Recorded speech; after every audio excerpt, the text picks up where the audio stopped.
Hello, magandang araw po sa ating lahat mga kalodi. Ito po yung gawa namin ngayong araw na to. Nag-flooring kami na may design. Ginawa namin ng DIY na tamla para mas maganda tingnan. Ito po yung mga kalodi.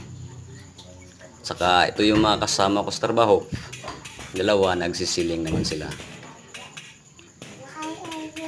Ako yung nagwa-wiring ito mga kalodi. At nagde-decide mga design ito.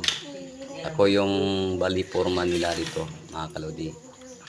Kaya bawat galaw nito mga kalodi, bawat oras kailangan natin na matugunan yung mga kailangan, mga materialis.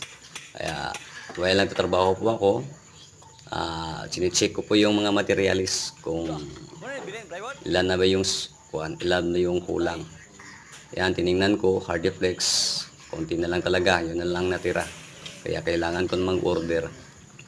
Ganyan ang buhay construction worker mga kalodi. Dapat advance din tayo, mag-isip para di lugi yung may-ari at saka yung pakyawan. Thank you.